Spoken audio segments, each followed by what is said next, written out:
Ce segment de Fans de sport vous est présenté par la Fromagerie Boivin.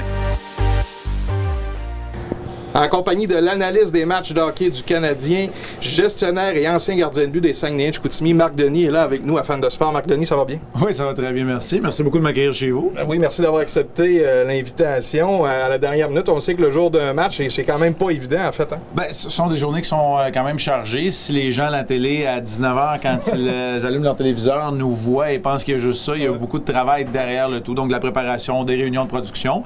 Et là, on vous accueille dans notre humble demeure. En fait, c'est la demeure à Pierre ici, parce que moi, je suis quelques mètres plus bas entre les bancs en temps ordinaire. C'est quoi un petit peu, Marc, le feeling d'être sur d'écrire, en fait, ou analyser un match à la hauteur des joueurs? Je sais que tu l'as vécu dans le passé, mais là, maintenant, en tant qu'analyste... Bien, il y a des ressemblances, il y a des différences. Tout d'abord, j'ai appris très, très tôt dans ma deuxième carrière que la télévision, c'est un sport d'équipe aussi, parce que si Pierre et moi, pour revenir à nous deux, on est le visage de la description des matchs, il n'y a rien qui se passe si on n'a pas des techniciens, des recherchistes, des producteurs et des réalisateurs qui font le travail. Alors, c'est vraiment un travail d'équipe, la télévision des matchs. Ce que j'apprécie d'être au niveau de la glace, c'est que moi, j'ai jamais rien connu d'autre. Dès le départ, j'y étais installé. Et ça nous rappelle en quelque sorte, j'ai été plus souvent devant le filet que sur le banc, mais lorsqu'on était gardien de but auxiliaire, ça nous rappelle un peu le même point de vue. Tu as déjà été là d'ailleurs, hein? Tu avais déjà occupé ce spot-là. J'ai déjà été là, oui, pour 16 matchs, une saison avec le Canadien que j'ai principalement passé à Hamilton.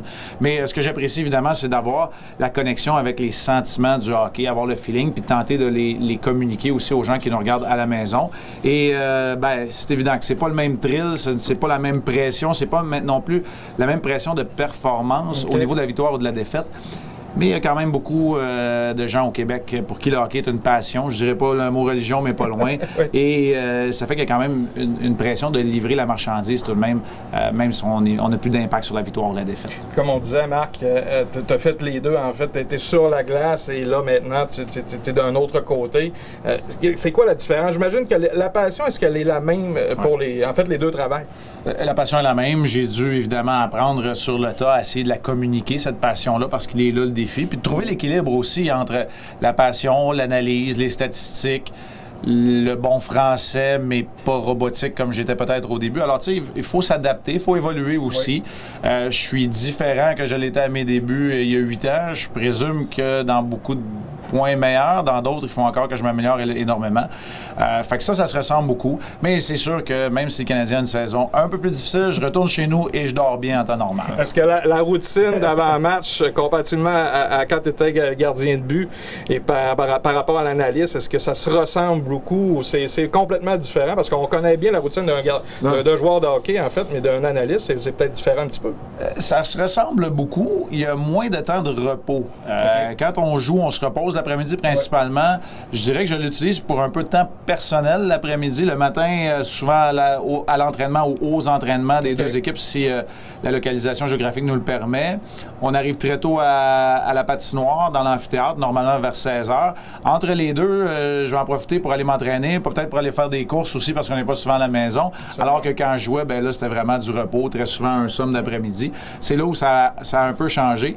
Mais honnêtement, c'est vraiment le soir, après les matchs, je faisais des farces tantôt en disant que je dors mieux, mais je m'endors plus rapidement. Parce que l'adrénaline est peut-être un peu, à un niveau peut-être légèrement moins haut que lorsqu'on performe physiquement au niveau sportif. Puis la préparation, elle marque là, en termes de regarder l'équipe adverse, les données, les statistiques, etc. Ça ressemble à quoi? Puis ça peut prendre combien de temps, en fait? Il y a toujours un bon 2 heures de préparation pour l'équipe adverse à chaque jour. Pour le Canadien, ça se fait quand même assez bien parce qu'on connaît les joueurs, on connaît les statistiques, pas par cœur, mais presque.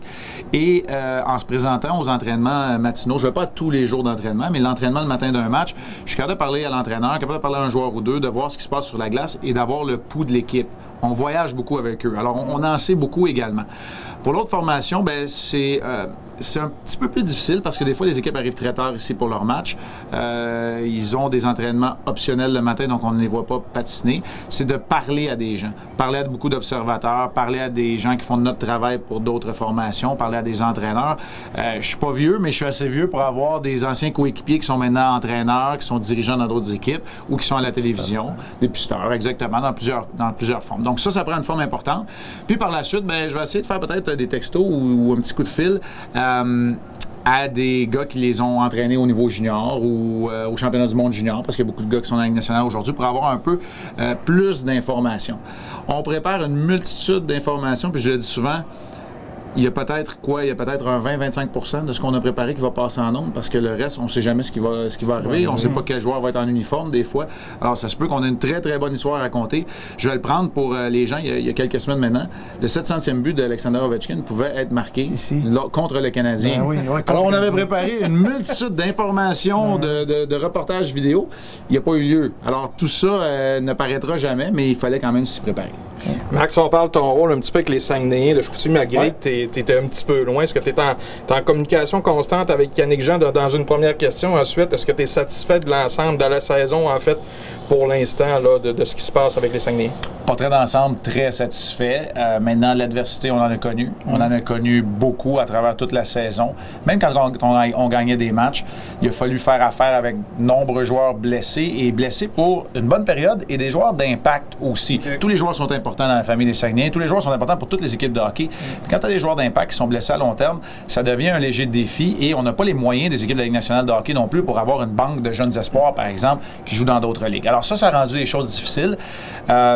Définitivement pas des excuses qu'on cherche, mais on est satisfait de la direction qu'on est en mesure de prendre. On s'était donné les outils depuis quelques saisons pour avoir les moyens de nos ambitions. Et ça, on en est très content. Puis on espère que les prochaines semaines, les prochains mois, on l'espère, vont nous donner raison.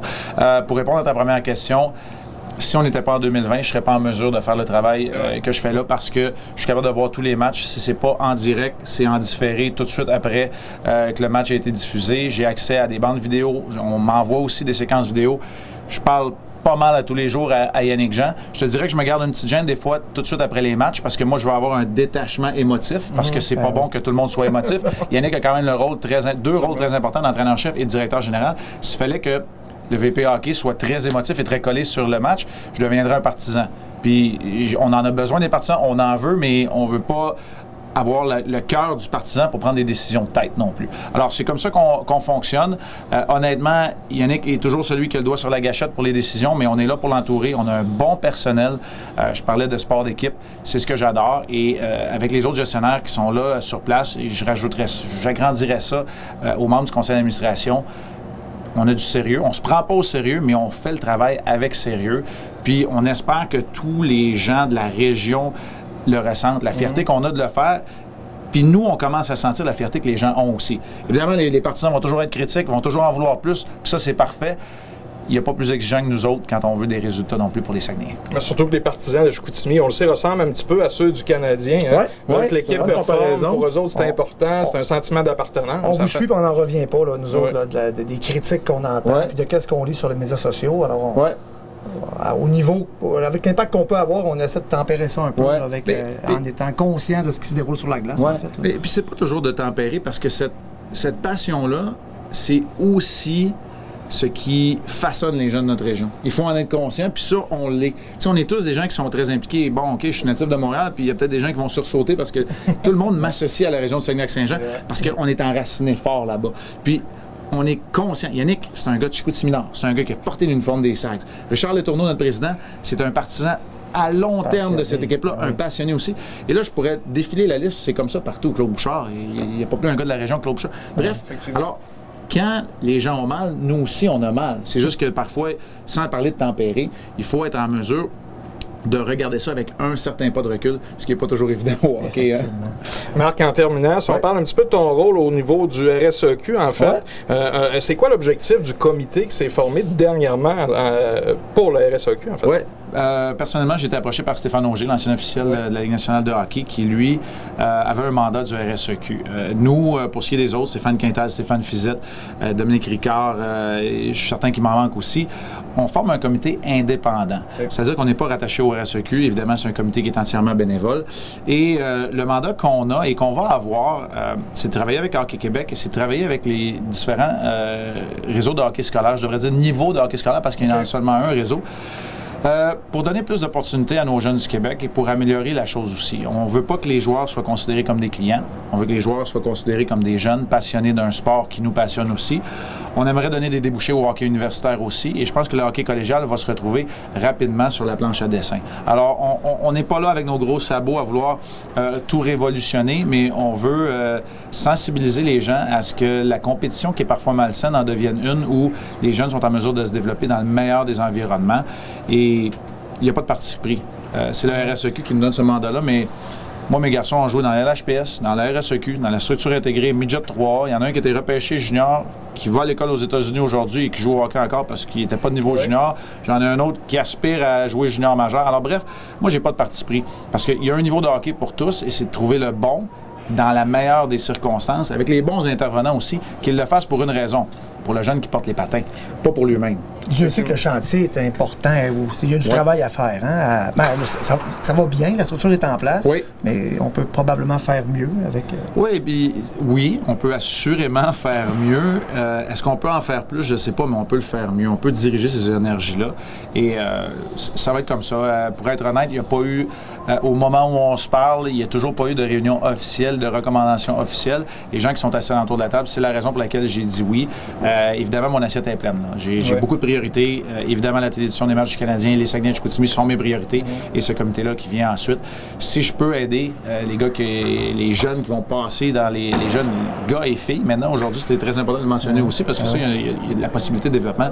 Si on peut les aider à avoir un meilleur environnement très bientôt, tout le monde va en sortir gagnant. En quelques secondes, Marc, est-ce que tu crois que le hockey universitaire pourrait être un petit peu plus répandu au Québec? Parce que nous, on a reçu dernièrement notre émission quelqu'un qui s'occupe justement des sports à l'université.